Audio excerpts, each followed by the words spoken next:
إن الحمد لله نحمده ونستعينه ونستغفره ونعوذ بالله من شرور أنفسنا ومن سيئات أعمالنا من يهده الله فلا مضل له ومن يضلل فلا هادي له وأشهد أن لا إله إلا الله وحده لا شريك له وأشهد أن محمدًا عبده ورسوله صلى الله عليه وسلم يا أيها الذين آمنوا اتقوا الله حق تقاته ولا تموتن إلا وأنتم مسلمون يا أيها الناس اتقوا ربكم الذي خلقكم من نفس واحدة وخلق منها زوجها وبث منهما رجالا كثيرا ونساء واتقوا الله الذي تساءلون به والأرحام إن الله كان عليكم رقيبا يا أيها الذين آمنوا اتقوا الله وقولوا قولا سديدا يصلح لكم أعمالكم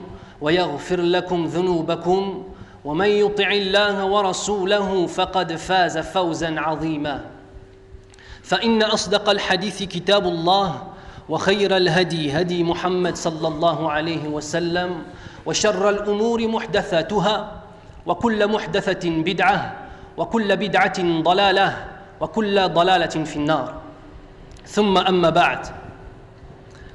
Mes très chers frères, mes très chères sœurs, sachez que notre existence sur cette terre, dans cette vie éphémère, est basée sur le dogme pur de l'adoration d'Allah, subhanahu wa ta'ala, l'unique et sans associé. Allah dit dans le Coran, « Je n'ai créé les djinns et les hommes que pour qu'ils m'adorent. » La présence du dogme pur implique forcément la présence du dogme impur, qui est d'adorer un autre qu'Allah ou d'adorer par une voie qu'ils n'acceptent pas, comme le font les chrétiens par exemple ou les juifs. Enfin, le dogme impur peut être tout simplement l'athéisme, c'est-à-dire de ne pas croire en l'existence d'Allah subhanahu wa ta'ala.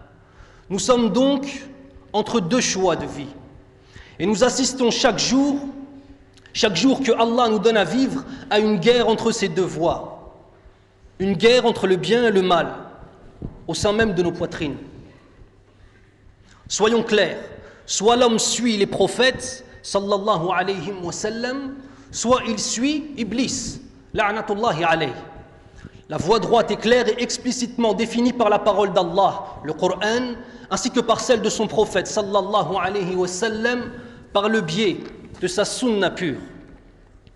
Celui qui suit les prophètes, sallallahu alayhi wa sallam, rentrera au paradis pour y demeurer éternellement. Quant à celui qui suit Iblis, le diable, Satan, le démon, rentrera en enfer pour y demeurer éternellement. Mais pour comprendre la véritable nature du chef de tous ces soldats du mal, il faut savoir qui est Iblis, la'natullah alayh, le diable. Qui est-il? Une partie de la réponse se trouve dans l'explication de l'un des versets du Coran, dans Surat al-Baqarah, qui est: lorsque ton Seigneur confia aux anges, je vais établir sur la terre un khalifa, un gérant, un vicaire. Ils dirent, vas-tu établir sur terre un être qui y mettra le désordre et répandra le sang, pendant que nous sommes là à te sanctifier, à te glorifier. Il dit, en vérité, je sais ce que vous ne savez pas.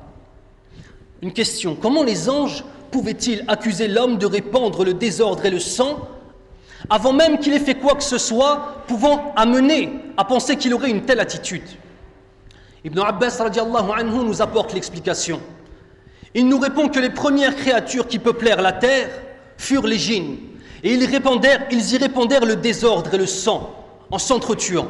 C'est alors qu'Allah subhanahu wa ta'ala envoya Iblis, et selon At-Tabari, Iblis accompagné d'anges, et les combattèrent et les tuèrent jusqu'à repousser les survivants dans les lointaines îles et les profondeurs des montagnes. Puis Allah créa Adam et lui fit habiter la terre. La remarque des anges tient au fait qu'ils ont comparé les hommes et les djinns. Remarquez qui Allah envoya pour rétablir l'ordre sur terre, subhanallah. Iblis, le diable, qui à l'époque était une de ces créatures les plus honorées d'Allah. Puis cette même créature s'enfla d'orgueil devant Allah subhanahu wa ta'ala lorsqu'il refusa de se prosterner devant Adam alayhi salam en signe de soumission à la perfection de la force créatrice d'Allah et non pas en signe de soumission à Adam alayhi salam. Allah dit dans le Coran, Et lorsque nous demandâmes aux anges de se prosterner devant Adam, ils se prosternèrent tous, à l'exception d'Iblis qui refusa, s'enfla d'orgueil et fut parmi les infidèles. Puis Allah dit dans le Coran, « Qu'est-ce qui t'empêche de te prosterner alors que je te l'ai ordonné ?» Il répondit, « Je suis meilleur que lui. Tu m'as créé de feu alors que lui tu l'as créé d'argile. » Allah Azza wa Jal lui dit, « Descends d'ici, tu n'as pas à t'enfler d'orgueil ici, sors, te voilà parmi les méprisés. » Puis Iblis dit à Allah subhanahu wa ta'ala, « Accorde-moi un délai jusqu'au jour où ils seront ressuscités. » Subhanallah, regardez la réponse d'Allah, « Tu es de ceux à qui le délai est accordé. » Les ulama, ils nous ont enseigné par rapport à cette ayah que n'importe qui, quel qu'il soit, s'il demande à Allah subhanahu wa ta'ala une chose avec sincérité, Allah lui donne. Iblis, la'natullahi alayhi, vient de désobéir à Allah. Et Allah sait très bien ce qui va se passer par la suite. Qu'il va tenter les hommes et les faire rentrer, pour beaucoup d'entre eux, en enfer. Et pourtant, parce qu'il a demandé avec sincérité à Allah subhanahu wa ta'ala, par rapport à la peur qu'il ressentait, Allah lui a répondu. Alors faites attention, ya ikhwan, même un non-musulman, si vous lui faites du mal et que vous êtes dans l'erreur, que vous êtes un zalim, faites attention à sa dua. Puis dans la suite de la ayah, Iblis, la'natullahi alayhi, dit « Puisque tu m'as mis en erreur, je leur barrerai ton droit chemin, puis je les assaillerai de devant, de derrière, de leur droite, de leur gauche. Et là, pour la plupart, tu ne les trouveras pas reconnaissants. » Puis Allah dit « Sors de là, banni et rejeté. Quiconque te suit parmi eux, de vous tous j'emplirai l'enfer. » Iblis a tout perdu. Un djinn élevé au rang des anges, un des rapprochés d'Allah, passé en un instant du statut le plus enviable au statut le plus méprisable qu'il soit, chef des démons qui détournent de la voie droite et est banni et rejeté d'Allah subhanahu wa ta'ala. Il sait pertinemment qu'il finira en enfer pour l'éternité. Nous sommes nous-mêmes entre l'espoir du paradis et la crainte de l'enfer. Lui vit dans la certitude de l'enfer. Et dans sa compréhension des choses, c'est à cause de nous. N'est-il pas un ennemi duquel il faut se méfier, subhanallah?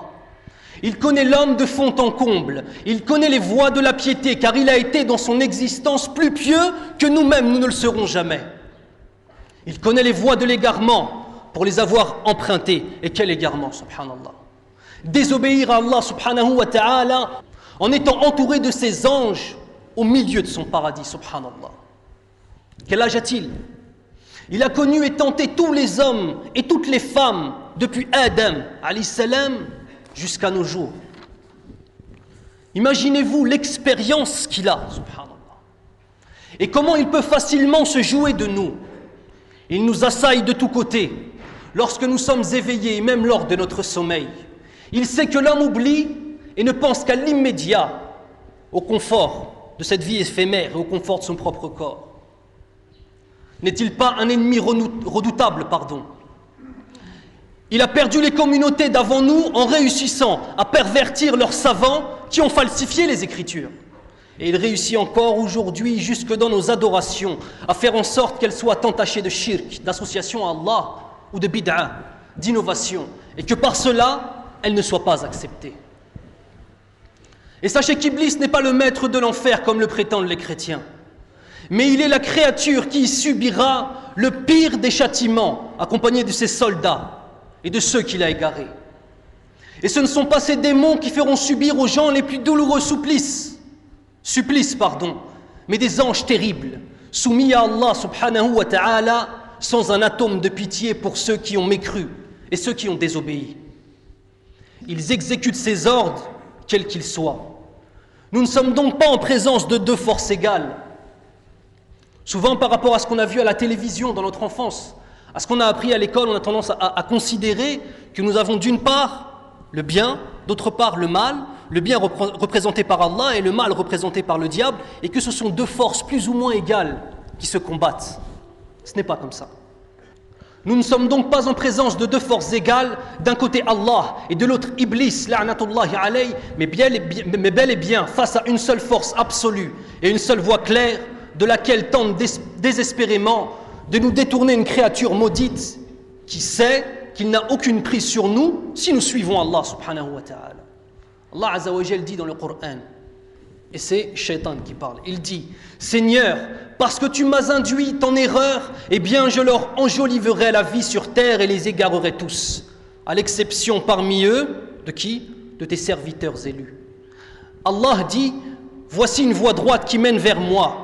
Sur mes serviteurs, tu n'auras aucune autorité, excepté sur celui qui te suivra parmi les dévoyés. Et l'enfer sera sûrement leur lieu de rendez-vous à tous.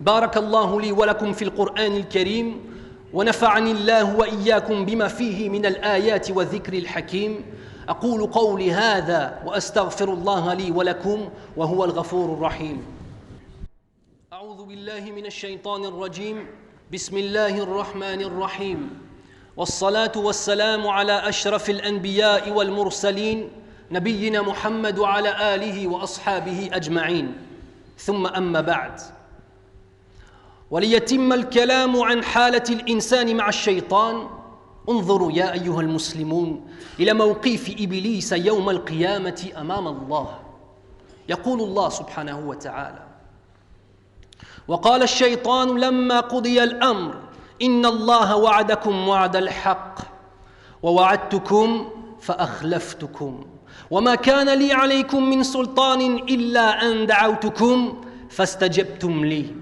فلا تلوموني ولوموا أنفسكم فلا تلوموني ولوموا أنفسكم ما أنا بمصرخكم وما أنتم بمصرخي إني كفرت بما أشركتمون من قبل إن الظالمين لهم عذاب أليم.